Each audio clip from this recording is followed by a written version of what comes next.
وأشهد أن لا إله إلا الله وأشهد أن محمدا عبده ورسوله. فأعوذ بالله من الشيطان الرجيم. بسم الله الرحمن الرحيم. من عمل صالحا من ذكر أو أنثى وهو مؤمن فلنحيينه حياة طيبة ولنجزينهم أجرهم بأحسن ما كانوا يعملون. وقال رسول الله صلى الله عليه وسلم: يا أيها الناس قولوا لا إله إلا الله تفلحون، أو كما قال عليه الصلاة والسلام.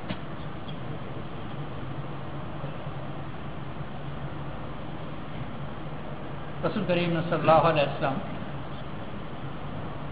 যখন দাওয়াত দিচ্ছেন, তো পাশেই দুটো বড় সাম্রাজ্য ছিল, রোম এবং পারস্য। আর এই দুটোর মধ্যে প্রতিদ্বন্দ্বিতা ছিল, যুদ্ধ ছিল। আর কখনো রোম হারত, কখনো পারস্য হারত। ওই সময় মোটামুটি রোম পরাজিত হলো। এই পরাজয়গুলো গিয়ে এবার যে আরব সাম্রাজ্য শেষ হয়ে গেল তা নয়, একটা খণ্ড যুদ্ধে পরাজিত হলো, পিছনে হটল। আর এই ব্যাপারে আল্লাহ তাআলা বলছিল গলিবাতে রুম ফি আদনান আর ওমিন বাদে গালাবিহুম সাইয়াগলিবুন। কাছের দেশে রোম পরাজিত হয়েছে, আর পরাজয়ের পরে তারা আবার বিজয়ী হবে। তো দুনিয়ার যুদ্ধ বিগ্রহ যেগুলো থাকে, ওই জয় পরাজয় হতেই থাকে, কখনো এটা কখনো ওইটা। আর আল্লাহ তাআলা রাসূল করিম সাল্লাল্লাহু আলাইহি ওয়াসাল্লামকে পাঠিয়েছেন, আর রাসূল সাল্লাল্লাহু আলাইহি ওয়াসাল্লামকে আল্লাহ তাআলা সুসংবাদ দিয়েছেন, ইন্না ফাতাহনা লাকা ফাতহাম মুবিনা, আমি তোমাকে পরিষ্কার বিজয় দিয়েছি। কিন্তু এই আয়াত নাযিল হয়েছে হুদায়বিয়ার সন্ধির পরে। আর হুদায়বিয়া সন্ধি জাহিরিভাবে আপাত দৃষ্টিতে মুসলমানদের জন্য, নিজেদের জন্য পরাজয় ছিল। এই অর্থে যে কাফিররা তাদের ইচ্ছামতো শর্ত প্রয়োগ আরোপ করেছে, আর রাসূল করিম সাল্লাল্লাহু আলাইহি ওয়াসাল্লাম তাদের এই শর্তগুলো মেনে নিয়েছে। বিজয় যারা, তারা শর্ত আরোপ করে, আর দুর্বল দেশে মেনে নেয়। এখানে ওই অবস্থায় ছিল, অথচ আল্লাহ তাআলা বললেন ফাতহাম মুবিন, পরিষ্কার বিজয়। দুনিয়াতে যে জয় বিজয় হয়ে থাকে, এগুলো হয়ে থাকে তার জাহিরি ক্ষমতার বুনিয়াদের উপর। সংখ্যা, অস্ত্র, সম্পদ ইত্যাদি। আর এগুলো ওদর বদল হতে থাকে, কখনো কারো কাছে বেড়ে যায়, কখনো কারো কাছে কমে যায়। তো কখনো বিজয়ী হয়, কখনো আবার পরাজিত হয়। আল্লাহ তাআলা আম্বিয়া আলাইহিস সালাতু ওয়াস সালামকে পাঠিয়েছেন সম্পূর্ণ ভিন্ন জগতের কিছু দিকে। আর সেগুলো হলো মানুষের নিজ আমলের শক্তি, ঈমানের শক্তি, আমলের শক্তি, নিজে শুদ্ধ হওয়া। রাসূল করিম সাল্লাল্লাহু আলাইহি ওয়াসাল্লাম দুনিয়াতে যখন তাশরীফ এনেছেন, আরবের চারপাশেই উন্নত সভ্যতাগুলো ছিল। দক্ষিণে ইয়ামান, উত্তরে রোম সাম্রাজ্য, পশ্চিমে পারস্য সাম্রাজ্য, পূর্বে পারস্য সাম্রাজ্য, পশ্চিমে গ্রিক সাম্রাজ্য। এই সবগুলো উন্নত, শক্তিশালী।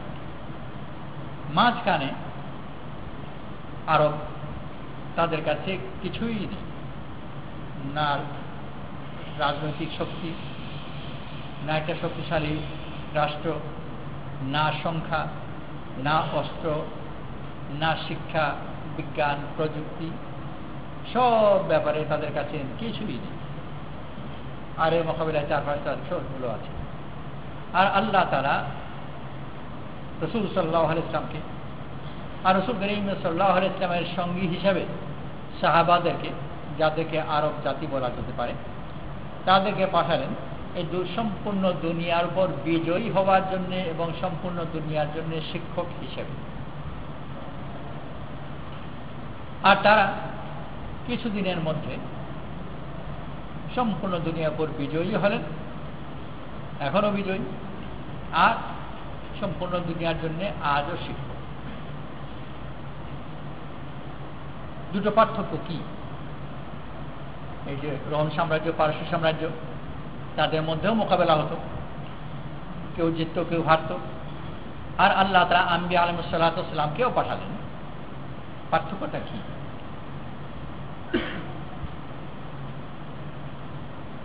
ফুল সুন্দর, ভালো, গন্ধ ভালো, আমরা সাধারণত এটাকে মনে করি ভালো কিন্তু দুর্বল। ছোট বাচ্চাও তার পাপড়িগুলো ছিঁড়ে ফেলে, আর যদি এটা ফুলটা সামনে থাকে, হামাগুড়ি বাচ্চাটা থাকে, দেখা যাবে যে কিছুক্ষণের মধ্যেও বাচ্চা গিয়ে ফুলকে ধরে একেবারে ছিঁড়িয়ে টিড়িয়ে শেষ করে ফেলে। এর মোকাবেলায় তার কাঁটা শক্তিশালী, আঙুলে একবার লেগে গেলে সরে যাবে, সতর্ক হয়ে যাবে, মোকাবেলা করবেন। পুরা দুনিয়ার রাজমহলগুলো যে গোলাপ ফুল দখল করেছে, ফুলদানিতে যদি গোলাপ ফুল না থাকে তাহলে যেন ওই ফুলদানি সম্পূর্ণ সাজানোই হলো না। দখল যে করেছে ওই কাঁটার শক্তি দিয়ে নয়, তার পাপড়ির শক্তি দিয়ে। দেখতে মনে হয় বড়ই নরম, বড়ই দুর্বল, কিন্তু হাকিকতে বড় শক্তিশালী। এই দুর্বলতার আড়ালে আল্লাহ তাআলা বড় জবরদস্ত ক্ষমতা রাখেন। আল্লাহ তাআলা আম্বিয়া আলাইহিস সালাতু ওয়াস সালামকে পুরা দুনিয়ার উপর বিজয়ী হওয়ার জন্য পাঠিয়েছেন, আর সব নবীদের সাথে আল্লাহ তাআলার বিশেষ সাহায্য। অথচ নবীদের জীবন সব সময় বড় দুর্বলতার মধ্যে ঢাকা থাকে। রাসূল করিম সাল্লাল্লাহু আলাইহি ওয়াসাল্লাম নিজেও ফাবিমা রাহমাতিন মিনাল্লাহি লিনতা লাহুম ওয়ালাউ কুনতা ফাদ্দান গালিযাল কলব লানফাযু মিন হাওলিক। আল্লাহর রহমতে তোমাকে নরম করে দেওয়া হয়েছে। যদি তুমি কঠোর শক্ত দিলওয়ালা হতে তাহলে তোমার কাছ থেকে তারা ছিটকে পড়ত। রাসূল করিম সাল্লাল্লাহু আলাইহি ওয়াসাল্লাম বড় নরম আচরণের ছিলেন। মনে হয় নরম বলতেই সাধারণত দুর্বল মনে হয়, কিন্তু হাকিকতে নরম ঠিকই, কিন্তু এর আড়ালে বড় জবরদস্ত শক্তি রয়েছে, যেটা দেখা যায়। পরিবারের মধ্যে ছোট বাচ্চা ও খুব নরম, হাঁটতে পারে না, দাঁত নেই, বাহুর শক্তি নেই, কিন্তু পরিবারের ও রাজা। ওর যখন তখন কথা, যে কোনো ধরনের কথা পরিবারের সবাই মানতে পারত। মাঝরাতে তার শখ হলো ঘরের সব লাইটগুলোকে জ্বালিয়ে দিতে হবে। অযৌক্তিক কথা, এতে অনেকের অনেক অসুবিধা আছে, কিন্তু হুকুম ওরকম পালন করা হয়। জাহিরি ভাবে বড় দুর্বল, অথচ সম্পূর্ণ পরিবারের সেরা। ওর দুর্বলতার ভিতরেই আল্লাহ তাআলা বড় জবরদস্ত ক্ষমতা রেখে, কারণ সে মাহবুব, প্রিয়। আর মাহবুব যে ওর সব কথা মেনে নেওয়া, ভালো কথা, যুক্তিসঙ্গত কথা, অযৌক্তিক কথা। মাহবুব হওয়ার কারণে তার অযৌক্তিক কথা হবে না, কোনো কারণ নেই, কিন্তু তাড়াতাড়ি রাতের বেলা এটা খেলার সময় নয়, কিন্তু তার ইচ্ছা এখন লাইট জ্বালাবে আর এখন সে খেলবে। দিনের বেলা লোকে কাজ করেছে, পরিশ্রম করেছে, রাতের বেলা তাদের বিশ্রামের প্রয়োজন, কোনো যুক্তি চলবে না, হুকুম। এত জবরদস্ত দাপটা কোথেকে হলো? মাহবুবিয়তের মধ্যে। আর মাহবুবিয়ত সাধারণত দুর্বলতার আকারে আসে। গোলাপ ফুল মাহবুব প্রিয়, আর মোলায়েম এবং দুর্বল জাহিরি ভাবে। আর ওই মাহবুব হওয়ার কারণে তার ভিতরে বড় জবরদস্ত আল্লাহ তাআলা আম্বিয়া আলাইহিস সালাতু ওয়াস সালামকে বিজয়ী হিসেবে পাঠিয়েছেন, আর নবীদেরকে আল্লাহ তাআলা শক্তি দিয়েছেন মাহবুবিয়ত। আর মাহবুব যে হয় সাধারণত সে দুর্বলের আকারে আসে, সেজন্য নবীদের জীবন দেখা যাবে যে প্রথম থেকে শেষ পর্যন্ত দুর্বলতার মধ্যে। ইব্রাহিম আলাইহিস সালাতু ওয়াস সালাম জন্মের আগেই আদেশ হয়েছে যে মায়ের গর্ভেই যেন না আসতে পারে।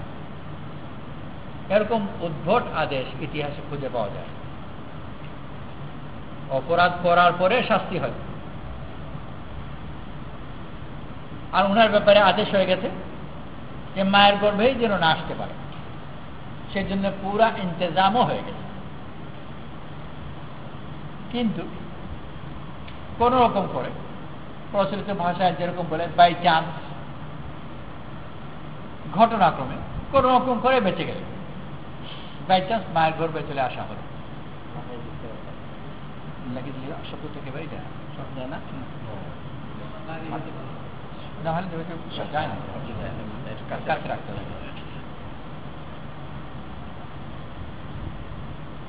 জন্ম হওয়ার পরে বারবার ওনার ব্যাপারে আদেশ হলো শেষ করে দেওয়ার। প্রত্যেকবারই যে শেষ হয়েই যাবে, কিন্তু প্রত্যেকবারে কোনো করে যেন বেঁচে গেল। ঝড়ের মধ্যে কেউ যদি মোমবাতি নিয়ে রওনা দেয়, দমকা বাতাস আসে, আর মনে হয় এখনই নিভবে, আর নিভতে নিভতে কোনো রকম করে রয়ে যায়।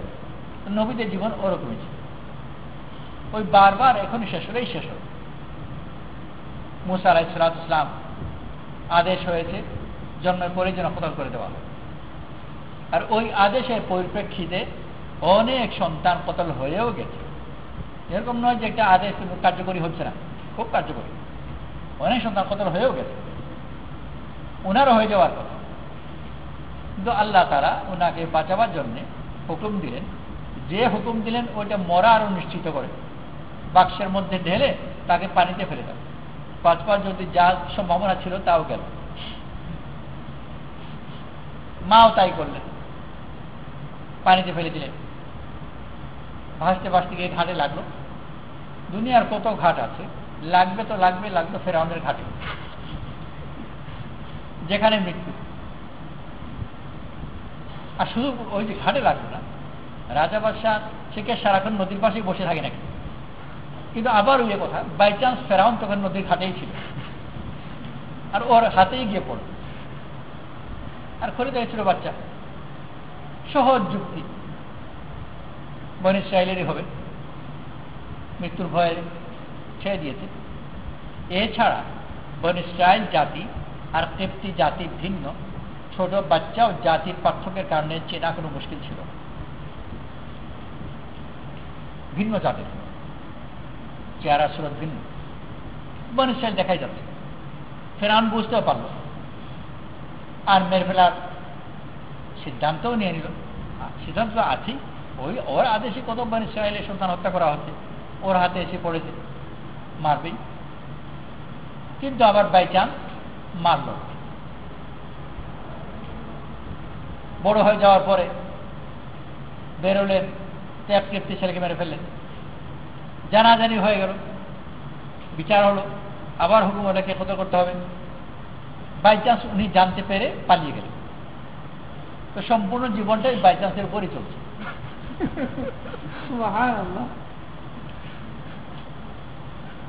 ঈসা আলাইহিস সালামেরও তাই, দুর্বলতা, লাঞ্ছিত। আল্লাহ তাআলা আম্বিয়া আলাইহিস সালাতু ওয়াস সালামকে হকিকতে বানিয়েছে বড় শক্তিশালী, আর জাহির সুরত দিয়েছে বড় দুর্বল। কারণ তাদের শক্তি ওই জাহিরি অস্ত্রের শক্তি নয়, মনের মহব্বত টেনে নেওয়ার শক্তি। আর মহব্বত আকর্ষণ করবার জন্য দুর্বলতা একটা শক্তি, যে যত বেশি দুর্বল হয় মহব্বতকে তত বেশি আকর্ষণ করে, দিল জয় করে। আম্বিয়া আলাইহিস সালাতু ওয়াস সালাম এসেছেন জয় করতে ঠিকই, কিন্তু অস্ত্র দিয়ে মানুষের বাহিরকে জয় করবার জন্য নয়, বরং নিজের গুণ দিয়ে, সৌন্দর্য দিয়ে দিলকে জয় করবার। তো নবীদের ফতোহাত বিনা অস্ত্রের ফতোহাত, কারণ যে তার শত্রু সেই তার হয়ে যায় বন্ধু, অস্ত্র দিয়ে। আবু বকর সিদ্দিক রাদিয়াল্লাহু আনহু জামানায় রুমীদের সাথে মোকাবেলা, মুসলমানদের সেনাপতি খালিদ রাদিয়াল্লাহু আনহু, রুমীদের সেনাপতি জারজা। রুমীদের মধ্যে একটা কথা ছড়িয়ে পড়েছে যে খালিদ রাদিয়াল্লাহু আনহুর হাতে যে তরবার ওইটা আসমান থেকে নাজিল হওয়া, আর আসমান থেকে নাজিল হওয়া যে তরবার ওটার সাথে গেল মোকাবেলা করবে।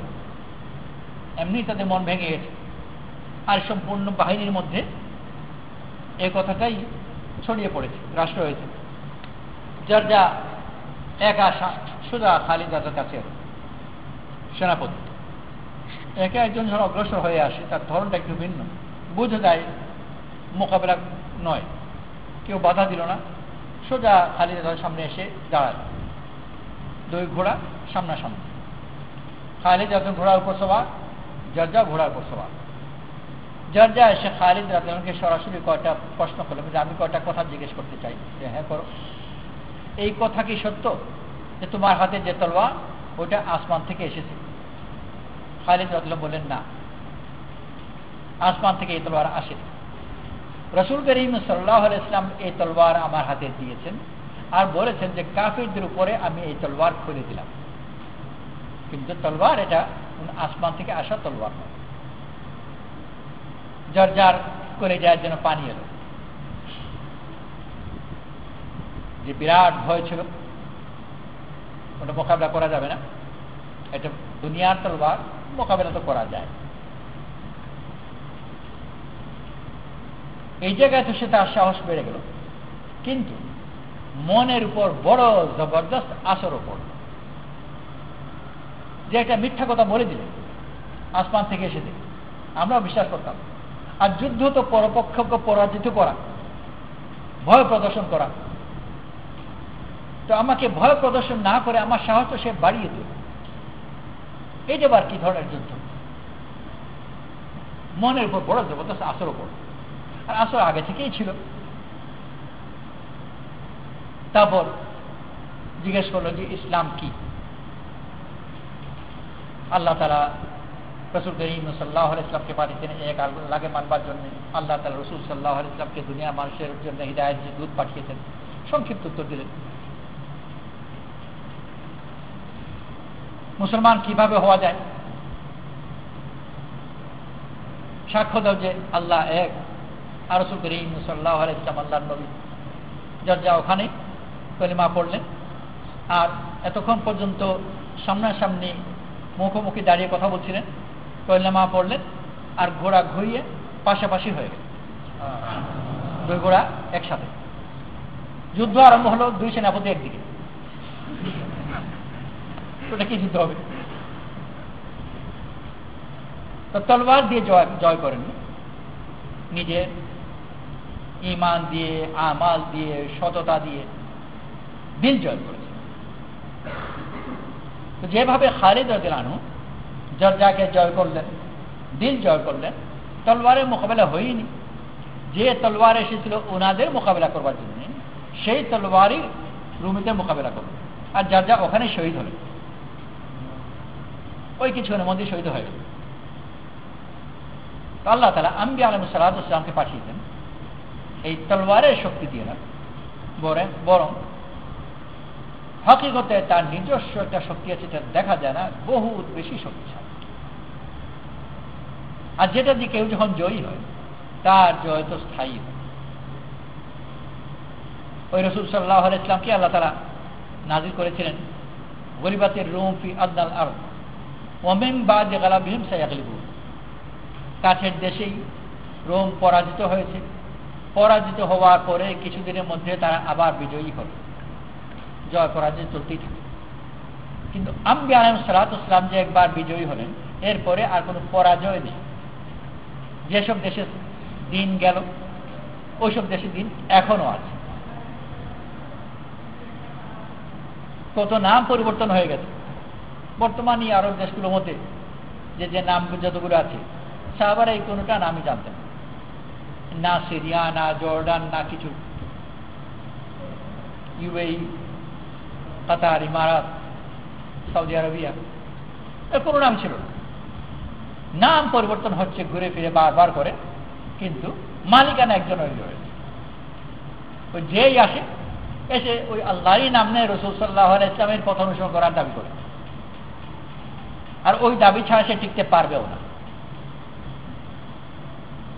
আর শুধু আরবের মধ্যে না, দূর দেশ পর্যন্ত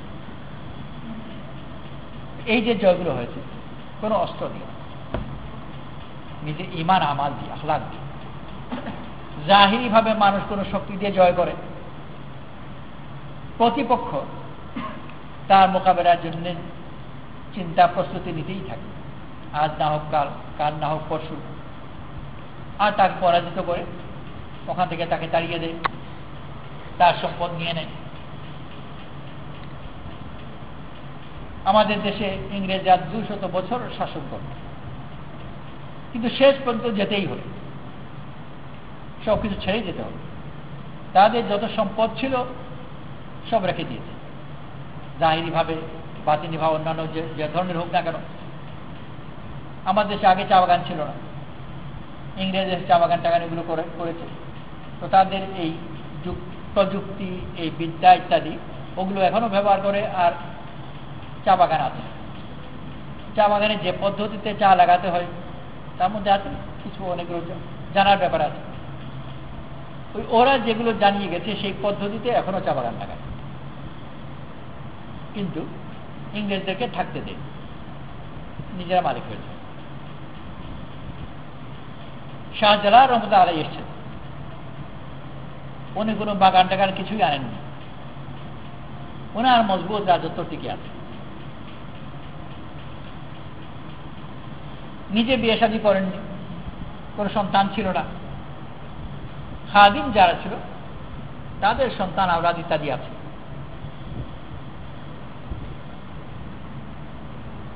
দরগার মোতাবল্লি ইত্যাদি যারা, যে পরিবারের, ওই বাড়ির নাম হচ্ছে সরকুম বাড়ি। সরকুম মানে সর কৌম, জাতির মাথা। কোন দাবিতে জাতির মাথা হলো? কবে কোন যুদ্ধ জয় করেছিল? তাদের দাবি হলো যে তাদের বংশের কেউ, দাদা দাদা দাদা জাতি কিছু একটা হবে, যে শাহজালালের খাদিম ছিল। এই দাবিতে সে জাতির মাথাগিরি করে যাচ্ছে। এর অনেক পরে ইংরেজরা এসেছে। ইংরেজদের খাদিম ছিল, তার সরাসরি ছেলে না হলে নাতি তো প্রচুর পাওয়া যাবে, কিন্তু কোনো নাতি এই কথা প্রকাশ করে না যে আমার দাদা ইংরেজের খাদিম ছিল। বড় সতর্কতার সাথে তাকে গোপন রাখে, কারণ মানিজ্যতের ব্যাপার আছে। একজন কত পুরুষ আগে তার দাদা খাদিম হওয়ার কারণে জাতির মাথাগিরি করছে, আর আরেকজন আরো নগদ খাদিম হয়তো বা ছিল কিন্তু স্বীকার করে, বড় বেজ্জতি হবে স্বীকার করে। পার্থক্যটা কোথায়? পার্থক্য, একজন জয় করেছে অস্ত্র দিয়ে, সম্পদ দিয়ে, অপরজন জয় করেছে তার নিজ গুণ দিয়ে।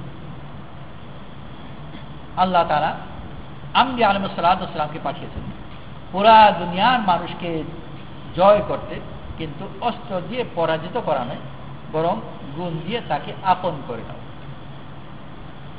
আর অস্ত্রে পরাজিত যে হয় সে হয় শত্রু, আর গুণের পরাজিত যে হয় সে হয় বন্ধু, তার গুণগান গাইতেই থাকে, জীবন উৎসর্গ করে। খালিদ রাদিয়াল্লাহু আনহু গুণে পরাজিত হলো জারজা, আর মুহূর্তের মধ্যে উনারই হয়ে নিজের জান দিয়ে দিল। খালিদ রাদিয়াল্লাহু আনহু কিন্তু শহীদ হন, ওনার কারণে যে জারজা ইসলাম কবুল করলেন, কিছুক্ষণের মধ্যে উনি শহীদ হয়ে গেলেন। কার লড়াই করে? নিজের নয়, খালিদের লড়াই। অথচ খালিদ রাদিয়াল্লাহু আনহু দিব্যি আছেন, যা জান দিয়ে দিন। আল্লাহ তাআলা আম্বিয়া আলাইহিস সালাতু ওয়াস সালামকে পাঠিয়েছেন পুরা দুনিয়ার মানুষকে ওই জয়ের পথে দেখাতে, যেখানে বিজয় বড় গৌরবান্বিত হয়। অস্ত্রের বিজয়ী যে সে লাঞ্ছিত, অপদস্থ, আর হিদায়াতের দাওয়াতে যে বিজয়ী হয়, যে পরাজিত হয়ে গেল, সে স্বল্পকালের জন্য তার সম্মান বেড়ে যায়। রাসূল করিম সাল্লাল্লাহু আলাইহি ওয়াসাল্লাম মক্কাতে আসছেন মক্কা বিজয়ের সময়। এক একটা বাহিনী, প্রত্যেক বাহিনীর তার প্রধান বা আমির, হাতে সেই কওমের পতাকাও আছে। আর তাদেরকে দেখবার জন্য আব্বাস রাদিয়াল্লাহু আনহু আবু সুফিয়ান রাদিয়াল্লাহু আনহুকে নিয়ে মক্কার কাছেই একটা পাহাড়ে চূড়ায় দাঁড়িয়ে আছে। রাসূল সাল্লাল্লাহু আলাইহি ওয়াসাল্লাম আব্বাস রাদিয়াল্লাহু আনহুকে এই আদেশ দিয়েছেন যে আবু সুফিয়ানকে নিয়ে পাহাড়ের চূড়ায় দাঁড়ান। একথা যেন আবু সুফিয়ান বুঝে নেন যে অস্ত্র মোকাবেলা দিয়ে করার সময় পার হয়ে গেছে। বিশাল বাহিনী অস্ত্র দিয়ে কি মোকাবেলা করবেন? একটু বাহিনীটা দেখ, যুদ্ধের মধ্যে এইটা ওইটা যে পরপক্ষকে দেখানো যে তার শক্তি কত, যেন এমনি থেকেই তার মনোবল ভেঙে যায়। এই জন্যে আবু সুফিয়ান রাদিয়াল্লাহু আনহুকে, তখন মুসলমান হননি, আব্বাস রাদিয়াল্লাহু আনহু মক্কার কাছে পাহাড়ের চূড়ায় দাঁড়িয়েছেন। আর মদিনা থেকে বাহিনীগুলো আসছে। আবু সুফিয়ান রাদিয়াল্লাহু আনহুকে আব্বাস রাদিয়াল্লাহু আনহু এক একটা বাহিনীর পরিচয় করিয়ে দিয়েছে। অমুক কবিলা অমুকের অধীনে, অমুক কবিলা অমুকের অধীনে। খজরত যেটা নাম করা কবিলা সাদ বিন উবাদার অধীনে রাদিয়াল্লাহু আনহু, বহুত নাম করা সাহাবী সাদ বিন উবাদা। উনি দূর থেকে দেখলেন পাহাড়ের চূড়ায় আব্বাস রাদিয়াল্লাহু আনহু আর আবু সুফিয়ান রাদিয়াল্লাহু আনহু, দেখে চিনতে পারলেন। জোর গলায় বললেন, আল ইয়াউম ইয়াউমুল মালহামা, আল ইয়াউম আযাল্লাল্লাহুল কুরাইশ। আজ আক্রমণের দিন। মদিনা থেকে মুসলমানরা বিশাল বাহিনী নিয়ে মক্কা আক্রমণ করছেন। আজ আক্রমণের দিন, আজ কুরাইশের লাঞ্ছিত হওয়ার দিন। আল ইয়াউম ইয়াউমুল মালহামা, আক্রমণের দিন। আল ইয়াউম আযাল্লাল্লাহুল কুরাইশ, আজকের দিনে আল্লাহ তাআলা কুরাইশকে লাঞ্ছিত করলেন, পরাজিত হলো তারা। মক্কা প্রবেশ করছে যখন আবু সুফিয়ানকে দেখে জোর গলায় সাদ বিন উবাদা জানু খজরতের সর্দার এই আওয়াজ দিলেন। রাসূল করিম সাল্লাল্লাহু আলাইহি ওয়াসাল্লামের কানে এই আওয়াজ গেল। রাসূল করিম সাল্লাল্লাহু আলাইহি ওয়াসাল্লাম এগিয়ে এলেন, ওনার হাত থেকে পতাকা নিয়ে নিলেন, আর নিয়ে ওনার ছেলের হাতে পতাকা দিলেন। আর রাসূল করিম সাল্লাল্লাহু আলাইহি ওয়াসাল্লাম আরো জোর গলায় বললেন, আল ইয়াউম ইয়াউমুল মারহামা। উনি বলেছিলেন মালহামা। মালহামা মানে আক্রমণ, মারহামা মানে আত্মীয়তা। আজ আত্মীয়তার দিন। আল ইয়াউম আযাল্লাহুল কুরাইশ, আজ আল্লাহ তাআলা কুরাইশকে সম্মান দান করলেন। দুনিয়ার বিজয় যে আসে, সে আক্রমণে আসে আর লাঞ্ছিত করার জন্য আসে।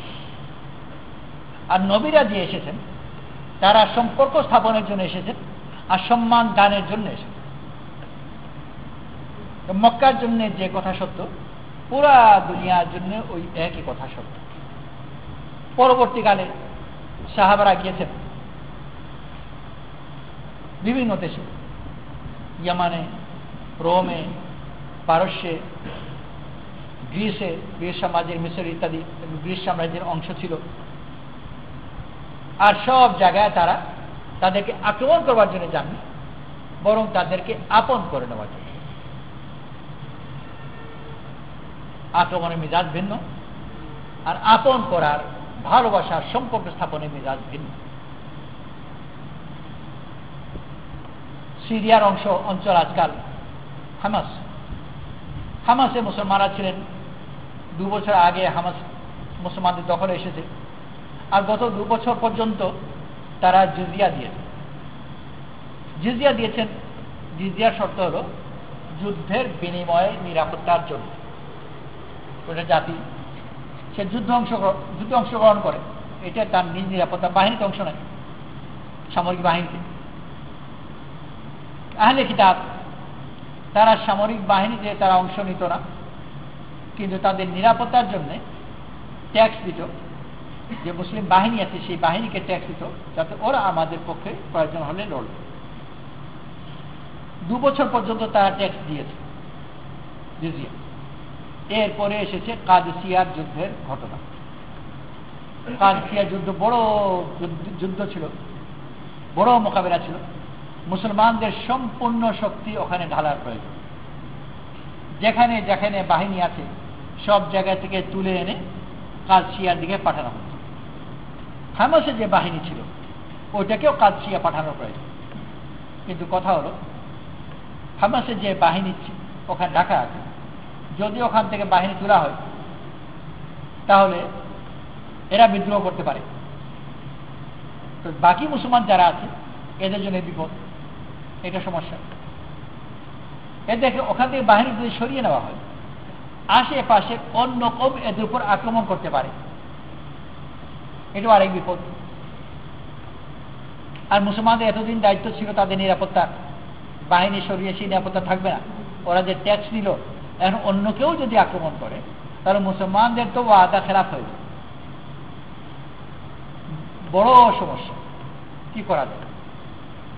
খুব পরামর্শ হলো, বিভিন্ন ধরনের রায়, কিন্তু কোন একটা সিদ্ধান্তে আসে যায় না। শেষ পর্যন্ত বাহিনী ওখান থেকে সরানো হলো, আর গত 2 বছর যে ট্যাক্স নেওয়া হয়েছিল সেই ট্যাক্সটা তাকে ফেরত দেওয়া হলো। কারণ যে ওয়াদার উপর ট্যাক্স নিয়েছিলাম সে ওয়াদা রক্ষা হচ্ছে না। কেউ তোমাদের আক্রমণ করতে পারে, আর আমাদের বাহিনী নেই মোকাবিলা করবার জন্য। তো সে কমপক্ষে এইটুকু যে ট্যাক্সটা ফেরত দিই, তারপরেও নিজে দোষী। কারণ ওয়াদা শুধু আমি বায়না নিলাম, পরে টাকা দিয়ে দিলাম, এটা যথেষ্ট হলো না, তাদের কাছে তবুও মাপ চাইতে হয়। কিন্তু এই অবস্থাটা হলো, আর ওখান থেকে মুসলিম বাহিনী কাদসিয়ার দিকে চলে গেল। এরা যখন যাচ্ছিলেন মুসলমানরা হেমাস থেকে, হেমাসের পুরুষ, নারী, বৃদ্ধ, শিশু এদের পেছনে লাইন ধরে চলছে, কাঁদছে, আর কাঁদতে বারবার করে বলছে, আল্লাহ যেন তোমাদেরকে বিজয় করে, আর বিজয় যদি হয় তারা নিশ্চয় তোমরা আমাদের এখানে আবার চলে আসো। ইতিহাসে এই দৃষ্টান্ত কখনো পাওয়া যায় না যে নিজ দেশের লোক বিদেশি যারা এসে তাদের উপর বিজয়ী ছিল, তারা তার বাহিনী চলে যাওয়ার সময় তার পেছনে পেছনে কাঁদছে আর তাদেরকে দাওয়াত দিচ্ছে, তোরা আবার এখানে চলে এসো। তো ছিলেন ওখানে ঠিকই, কিন্তু তাদের দিল জয় করেছেন, এত বেশি জয় করেছেন যে সবাই তাদের জন্য কাঁদছে। আল্লাহ তাআলা এই জন্যই পাঠিয়ে, আর এমনি থেকেই জয় করেন তাদের সিফতের কারণে। ওমর রাদিয়াল্লাহু জমানায় ওই শাম দেশের অঞ্চলের দিকে একজন খ্রিস্টান বৃদ্ধ ফকিরকে ভিক্ষা করতে দেখে। বৃদ্ধ খ্রিস্টান ভিক্ষা করছে, চোখে পড়লো একজন লোক বৃদ্ধ ভিক্ষা করছে। খুঁজটুজ নিলেন কে কি কোথাকার, জানতে পারলেন খ্রিস্টান বৃদ্ধ এই অঞ্চলের লোক, তারা মুসলমানদেরকে জিজিয়া দিয়ে থাকে। সেই হিসাবে এও জিজিয়া দিয়েছে কোনো না কোনো ভাবে। ট্যাক্স যেরকম ছোটখাটো লোক, ছোট দোকানদারও ট্যাক্স দেয়, তার জাতি যখন জিজিয়া দিল সেই জাতির মধ্যে সেও তো অন্তর্ভুক্ত। তোমার যেমন বললেন, ওর যখন শক্তি সামর্থ্য ছিল সে কাজ করেছে, আর তার কাছ থেকে আমরা জিজিয়া নিয়েছি। আজ তার সামর্থ্য নেই, দুর্বল হয়ে গেছে, আর এখন সে ভিক্ষা করবে। তো আল্লাহ তাআলা আমাদেরকে পাঠিয়েছেন রাসূল করিম সাল্লাল্লাহু আলাইহি ওয়াসাল্লামকে রাহমাতাল লিল আলামিন বানিয়ে। সামর্থ্য যখন তার ছিল, তার কাছ থেকে আমরা ট্যাক্স নিলাম, আর আজ সে বৃদ্ধ, আজ সে ভিক্ষা করবে, এই জন্যই কি আমাদেরকে পাঠানো হয়েছে? সে নিশ্চয়ই ভিক্ষা করবে, এটা হতেই পারে, আর তার জন্য তার পেনশন নির্ধারণ করা হবে। তো আল্লাহ তাআলা রাসূল করিম সাল্লাল্লাহু আলাইহি ওয়াসাল্লামকে আর রাসূল সাল্লাল্লাহু আলাইহি ওয়াসাল্লামের এই উম্মতকে পুরা দুনিয়ার জন্য রহমত বানিয়ে পাঠিয়ে, তরবারি দিল, তার জন্য দয়া মায়া নিয়ে এসেছে। তো সে ভালোবাসবে না কেন? কে আছে বৃদ্ধের খোঁজ নিতে? তো কোথায় মুসলমান খলিফা, সে তার খোঁজ দিচ্ছে। যে বৃদ্ধ বয়সে সে কেন ভিক্ষা করে, একে একজনের খোঁজ দিয়েছে। আর আল্লাহ তাআলা এই জন্যই আম্বিয়া আলাইহিস সালাতু ওয়াস সালামকে পাঠিয়েছে। আর ওইটা ওই বিজয় ছিল যে আজ পর্যন্ত ও তারই গুণগান গায়, ওইটার মধ্যেই সম্মান দেয়, অন্য কিছু সে গ্রহণ করে। আল্লাহ তাআলা মুসলমানদেরকে পাঠিয়েছেন জাহিরি শক্তি দিয়ে নয়, যে সম্পদ, অস্ত্র, বাহিনী এগুলোতে সে বিজয়ী হবে, বরং আল্লাহ তাআলা তাকে ঈমান, আমাল, আখলাক দিয়ে পাঠিয়েছে। এইটাই তার সম্পদ। রাসূল করিম সাল্লাল্লাহু আলাইহি ওয়াসাল্লাম মক্কার 13 বছর ওই ঈমান আমলই শিখিয়েছে, মদিনার 10 বছর ঈমান আমলই শিখিয়েছে, আর অন্য কিছু না। বড় বড় যুদ্ধ যে হয়েছে, এই যুদ্ধে পাঠিয়ে দিয়েছেন কাউকে সেনাপতি বানিয়ে, কাউকে সাধারণ সিপাহী হিসেবে। অথচ বড় আশ্চর্যের কথা, বড় বড় যুদ্ধের দায়িত্ব দিয়ে পাঠিয়েছেন, এদের কাউকে সামরিক কোনো ধরনের কোনো প্রশিক্ষণ দেওয়া হয়নি, সামরিক কোনো প্রশিক্ষণই নেই। ঈমান আমল শেখানো হয়েছে, আর ওই ঈমান আমল দিয়ে পাঠিয়েছে, কোনো সামরিক প্রশিক্ষণ নেই। ইতিহাসে এটাও দৃষ্টান্ত পাওয়া যায় যে যুদ্ধ অথচ কোনো সামরিক প্রস্তুতি প্রশিক্ষণ কিছুই নেই। নির্বাচনের সময়ও ঈমান আমলই দেখেছেন, তার সামরিক দিকে যে কোনো নজরই পড়ে। আব্দুল্লাহ ইবনে উম্মে মাকতুম রাদিয়াল্লাহু আনহু বহুতি নাম করা সাহাবী, যে সাহাবে শানে কোরআন শরীফে আয়াত নাযিল হয়েছে। অন্ধ ছিলেন, আল্লাহ তাআলা ওনাকে বড় মর্যাদা দিয়েছে। রাসূল সাল্লাল্লাহু আলাইহি ওয়াসাল্লামের অনুপস্থিতিতে মদিনার আমির হয়েছেন বহুবার। ফতহ মক্কার যে সফর ছিল, সেই সফরেও রাসূল সাল্লাল্লাহু আলাইহি ওয়াসাল্লাম আব্দুল্লাহ ইবনে উম্মে মাকতুম রাদিয়াল্লাহু আনহুকে মদিনার আমির বানিয়ে রেখে গেছেন। এছাড়াও আরো অনেকবার। এত বড় মর্যাদা উনি পেয়েছেন। অন্ধ সাহাবী ছিলেন। শেষ জীবনে উনার শখ হলো যে উনি জিহাদে যাবেন, অথচ অন্ধ। ওমর রাদিয়াল্লাহু কাছে উনার ইচ্ছা প্রকাশ করলেন, আমি জিহাদে যেতে চাই। অন্ধ লোক, তাকে কে জিহাদে গ্রহণ করে? দুনিয়ার কোনো বাহিনী কোনো অন্ধকে গ্রহণ করবে না। নিজে কোনো কাজ করতে পারবে না, অন্যদের জন্য বোঝা হবে। কিন্তু ইনি হচ্ছেন আব্দুল্লাহ ইবনে উম্মে মাকতুম রাদিয়াল্লাহু আনহু। ওমর রাদিয়াল্লাহু বড় আনন্দে গ্রহণ করলেন। ওনাকে ওই কাদসিয়ায় পাঠালেন, পারস্য সাম্রাজ্যের সাথে মোকাবেলায় যে বিরাট যুদ্ধ, ওখানে পাঠালেন। আর পাঠালেন শুধু একজন সাধারণ সিপাহী হিসেবে না, একটা অঙ্গের সেনাপতি হিসেবে। সম্পূর্ণ সেনাপতি ছিলেন সাদ ইবনে আবি ওয়াক্কাস রাদিয়াল্লাহু আনহু। অংশ অংশগুলোর সেনাপতি ছিলেন। তার মধ্যে এই আব্দুল্লাহ ইবনে উম্মে মাকতুম রাদিয়াল্লাহু আনহু, যিনি অন্ধ আর যিনি জীবনে কোনোদিন লড়াই করেনও নি, করার কথা নয়। অন্ধ মানুষের আবার কি প্রশিক্ষণ আছে? তো রাসূল সাল্লাল্লাহু আলাইহি ওয়াসাল্লাম যেরকম যুদ্ধে পাঠিয়ে দিয়েছেন, কোনো সামরিক প্রশিক্ষণ নেই, কারণ সামরিক যুদ্ধ ছিলও না। ঈমান আমল দিয়েই পাঠিয়ে, ঈমান আমলের জন্যই পাঠিয়ে, তলোয়ার দিয়ে জয় করবার জন্য নয়। উমর রাদিয়াল্লাহু ওই একই পথের পথে এত বড় সাহাবীকে আমির বানিয়ে দিলেন, অথচ উনি অন্ধ, কোনো সামরিক জ্ঞান বা সামর্থ্যের পরিপ্রেক্ষিতে নয়, ওনার ঈমানি আমলি মর্যাদার পরিপ্রেক্ষিতে।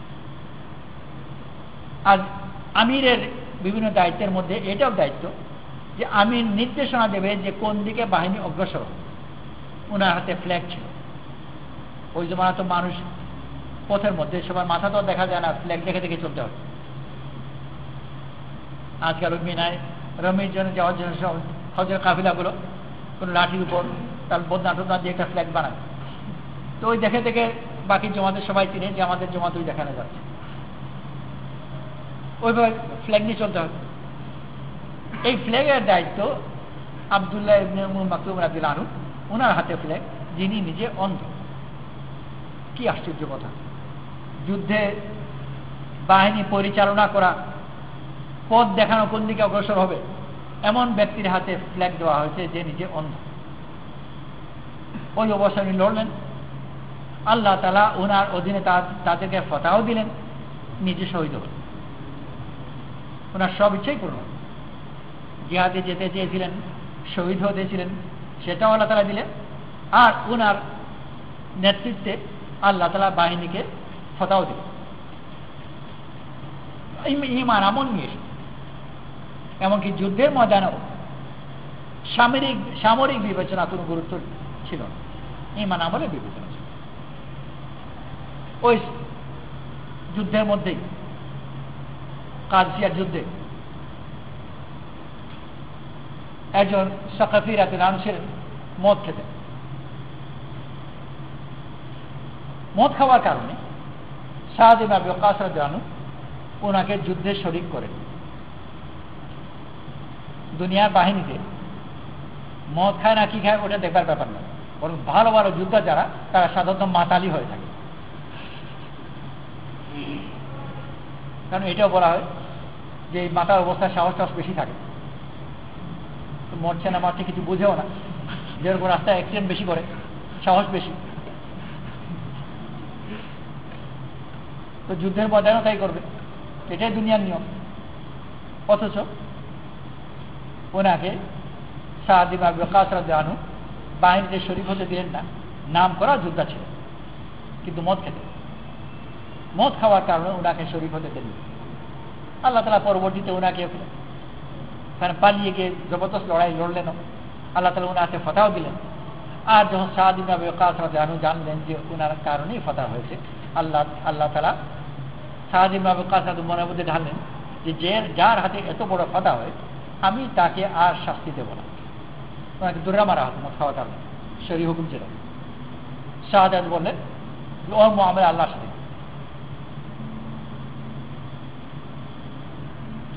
যখন এই কথা সিদ্ধান্ত জানালেন যে সাদ রাদিয়াল্লাহু আনহু ওনাকে আর দুর্রা মারবেন না, ওনার একটা হিসাব ছিল, মদ খাচ্ছেন, দুর্রা খাচ্ছেন, সাফ হয়ে যাচ্ছে ব্যাপার, সেই হিসাবের উপর খেতেন। সাদ রাদিয়াল্লাহু যখন বললেন যে দুর্রা মারবেন না, তখন হিসাবে গরমিল লেগে গেল। আর যেহেতু হিসাব মেলাতে পারছেন না, উনিও ফয়সালা করলেন আর মদ খাবেন। তো যে প্রসঙ্গে কথা বলছিলাম যে যুদ্ধের শরীক হওয়া, এর জন্য লড়তে পারে না পারে ইত্যাদি বিবেচনা ছিল না। বিবেচনা ছিল যে আল্লাহর কাছে সেটা ঈমান আমলের কারণে কত মকবুল। কারণ আসলে এই সামরিক যুদ্ধ ছিলই না, ছিল তো ঈমানই আমাল। আল্লাহ তাআলা আম্বিয়া আলাইহিস সালাতু ওয়াস সালামকে পাঠিয়েছেন পুরা দুনিয়ার মানুষকে ঈমান আমলের বুনিয়াদের উপর উঠাবার। যুদ্ধের ময়দানেও মনে হয় যুদ্ধ করছেন, কিন্তু আসলে ঈমান আমলের বুনিয়াদে। বদরের ময়দানে আল্লাহ তাআলা ফতোয়া দিলেন, আর এই কথা বললেন ইস্তাস্তাগীসুনা রাব্বাকুম ফাস্তাজাবা লাকুম, তোমাদের রবের কাছে তোমরা যখন সাহায্য চাইলে আল্লাহ তাআলা সাহায্য করবেন। পরের দিন যুদ্ধ, আগের রাত রাসূল সাল্লাল্লাহু আলাইহি ওয়াসাল্লাম দোয়ার মধ্যে কাটিয়ে, আর দোয়ার যখন একটা মাত্রা হয়ে গেছে, আল্লাহর কাছে মকবুল হয়ে গেছে, আবু বকর সিদ্দিক রাদিয়াল্লাহু আনহু এসে রাসূল করিম সাল্লাল্লাহু আলাইহি ওয়াসাল্লাম পেছন থেকে এসে একেবারে কোমরে জড়িয়ে ধরলেন, আর এই কথা বললেন হাসবাক ইয়া রাসূলুল্লাহ, যথেষ্ট হয়েছে। সাহাবারা অর্থহীন কোনো কথা বলতেন, নবীরা যেরকম অর্থহীন কোনো কথা বলেন না, সব কথা অর্থপূর্ণ মাপা। আবু বকর সিদ্দিক রাদিয়াল্লাহু আনহু না বুঝে এটা কথা কি বলবে? এই যে বললেন যে যথেষ্ট হয়েছে, এর মানে কি? সাধারণত এটা কথা বলেছেন, অর্থপূর্ণ। আবু বকর সিদ্দিক রাদিয়াল্লাহু আনহু ওই দোয়া মেপেছেন, আর তার আসরাতও মেপেছেন, আর ঠিক জায়গায় দেখেই বলেছেন যথেষ্ট হয়েছে, মেপে বলেছেন, এমনি নয়। রাসূল সাল্লাল্লাহু আলাইহি ওয়াসাল্লাম মেনে নিয়েছেন যথেষ্ট হয়েছে, আর যথেষ্ট ঠিকই হয়েছে। তো ওই জগতের মাপের উপর চলতে, পারস্যের সাথে যুদ্ধ ছিল, জামাতের আমির ছিলেন নুমান ইবনে মুকাররিন রাদিয়াল্লাহু আনহু।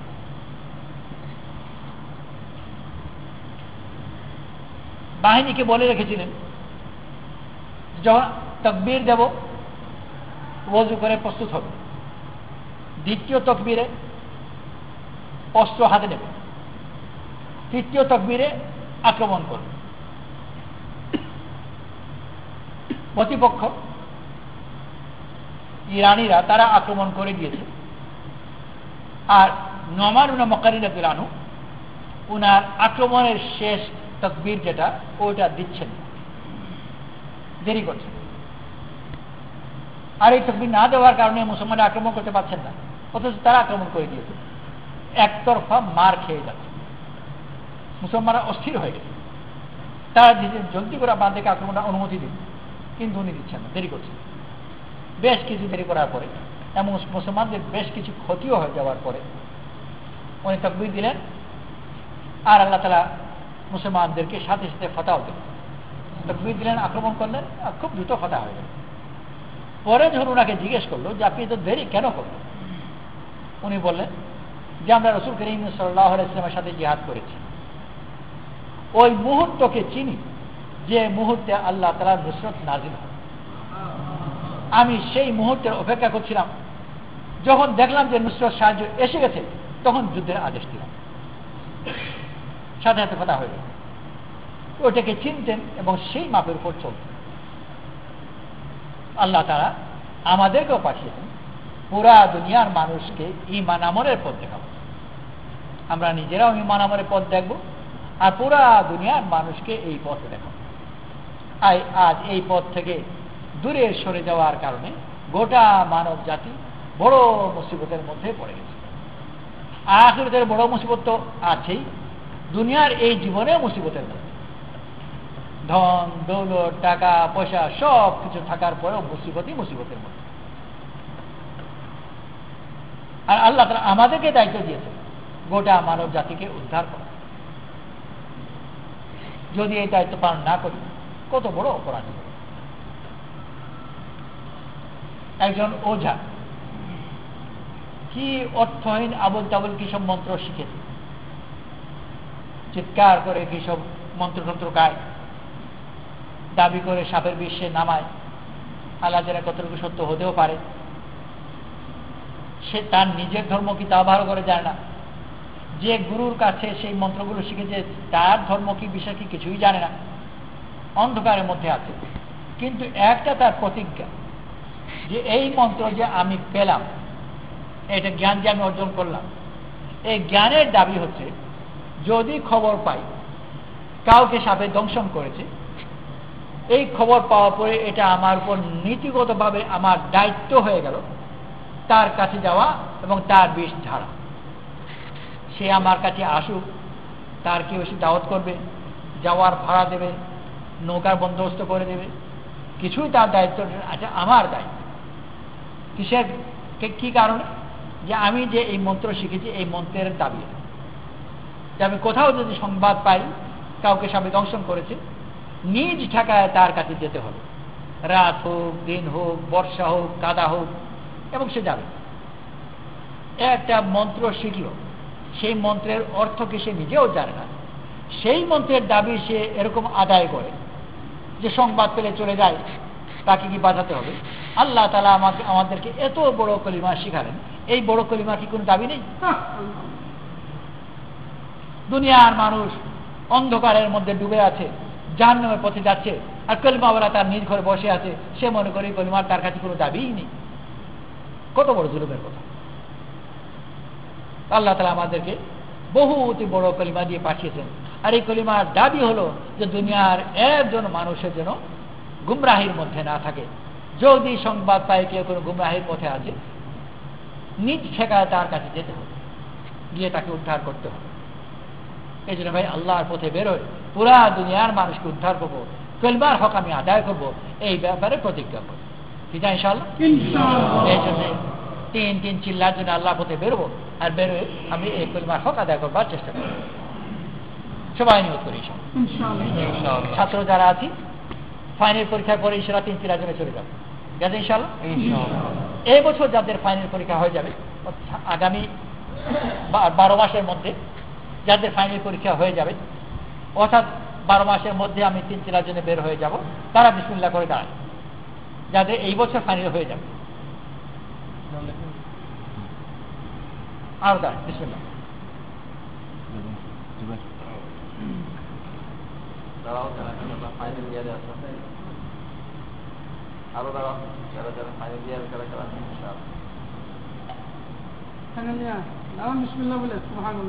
আরো দাঁড়ায় ফাইনাল ইয়ার যারা আছে তার সবাই দাঁড়ায় ইনশাআল্লাহ। ফাইনাল পরীক্ষা পরে ইনশাআল্লাহ 3 চলে যাবো।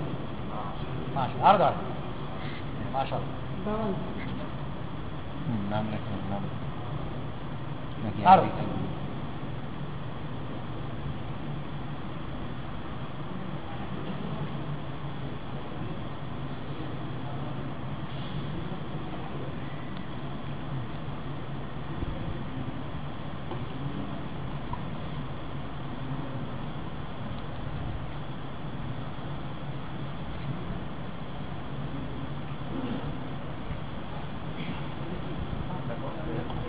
নাম বলো,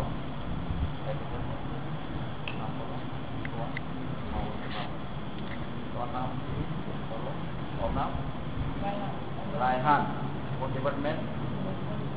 গণিত। আচ্ছা, কোন ইয়ারে তুমি? Final year. হ্যাঁ, রায়হান। আনোয়ারুল ইসলাম, কোন বিভাগ?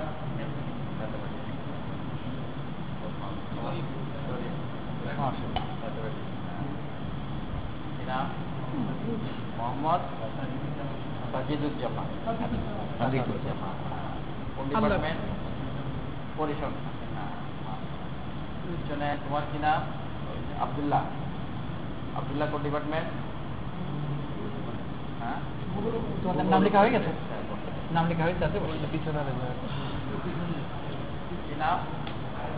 আরিফ। হ্যাঁ, তুমি কোন ডিপার্টমেন্ট? হ্যাঁ, ফাইসাল। হুমায়ুন কায়সার। বলো। জুনায়েদ কোন ডিপার্টমেন্ট? সরকার লাগবে। আর বাকি যারা সবাই সামনে সামার ভ্যাকেশন আছে, এই সামার ভ্যাকেশন ইনশাআল্লাহ সময় লাগাবো। এক মাস। এক মাস তো পুরো 1 মাস সময় লাগাবো ইনশাআল্লাহ সামার ভ্যাকেশনে। তার জন্য মধ্যে দাঁড়ায় বিসমিল্লাহ করে আল্লাহ দাঁড়াও বিসমিল্লাহ করে সামার ভ্যাকেশন সময় লাগাবো ইনশাআল্লাহ। দাঁড়ায় মাশাআল্লাহ। আরো সামার ভ্যাকেশনের জন্য। হ্যাঁ, মাশাআল্লাহ। আরো দাঁড়াই সবাই দাঁড়ায় ভাই।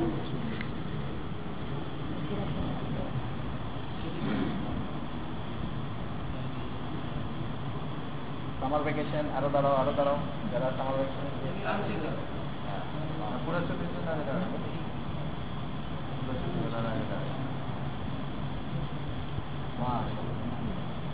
আরো দাঁড়াও। সামার ভ্যাকেশন যারা এই ধরনের কিছু হয়তো আছো, ইচ্ছা আছে, কিন্তু কোনো কারণে কিছু অনিশ্চয়তা, আর ওই অনিশ্চয়তার কারণে এখন নাম দিতে চাচ্ছি না। নাম দিলাম, আবার কোনো কারণে যদি যাওয়া না হয় তো দোষী হলাম। নিশ্চয়তা তো কেউই দিতে পারে না। আমার তরফ থেকে চেষ্টা যতটুকু পারি করব, দোয়া করব, আল্লাহর কাছ থেকে আশা করব যে আল্লাহ তাআলা সহজ করে দেবেন। এই কথার উপর দাঁড়ায় বিসমিল্লাহ করে। নিশ্চয়তা চাওয়া হয় না, চেষ্টা আমার সাধ্য মতো আমি করবো, চেষ্টা করব, দোয়া করব, আল্লাহর কাছ থেকে আশা করব।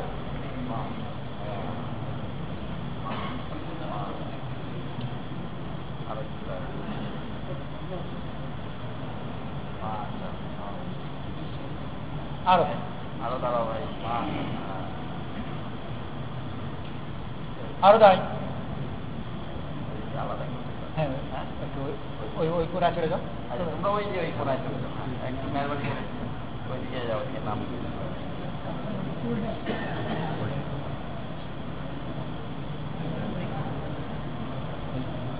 পরীক্ষাগুলো চলবে, ছুটি পরে পরীক্ষার কেন্দ্র চলতে থাকে। হ্যাঁ হ্যাঁ, অনেক সময় কিছু যারা কোনো কারণে সম্পূর্ণ ছুটি লাগাতে পারবে না, কিন্তু আংশিক লাগায় 15 দিন 20 দিন যেটাই হোক, তারা বিসমিল্লাহ করে তারা বিশাল আংশিক ভালো লাগাবে। হ্যাঁ, 15 দিন 20 দিন দাঁড়াও দেখি। আরো দাও। আর তোমাদের ব্যাপারে একই কথা, চেষ্টা করা আর দোয়া করা, আশা করবো যে আল্লাহ তাআলা সহজ করে দেবেন। শেষ পর্যন্ত হওয়া না হতে ওটার আমার হাতে নয়, আমার কাজ চেষ্টা করতে আমি করবো ইনশাআল্লাহ। তবে একটু ওইদিকে তো এই পাশে এই পাশে আসুন, এই যে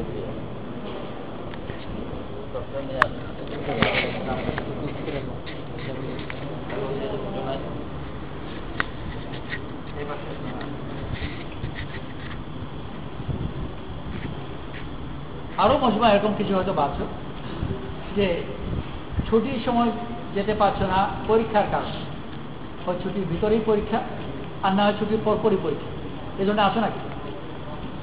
তা যদি হয় তাহলে পরীক্ষার পরে যে কদিন সময় পাবো তাই লাগাবো।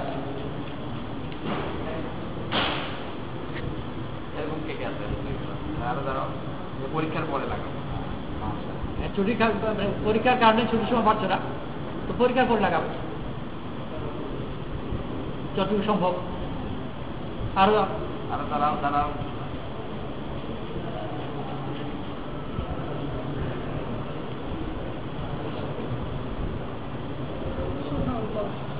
তোমরা দুজন একসাথে হয়ে একটু করো। এই পাশে চলে যাও, এই পাশে যাও। বাকি এখানে যারা আছি 2-3 জন মিলে নিজেরা একটু আলাপ আলোচনা করি, বাইরে থেকেও আছে ভিতরেও আছে, একটু আলোচনা করি কার কবে কীভাবে সুবিধা হবে একটু নিজের একটু আলোচনা করি 2-3 জন একসাথে বসে।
পরে চলে মেহমানদের ব্যবস্থা আছে, আমরা সবাই চলে দেওয়ার পরে মেহমানদের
দোয়া করেন আমাদের হলে শাইখ।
سبحان ربك رب العزة عما يصفون وسلام على المرسلين والحمد لله رب العالمين آمين.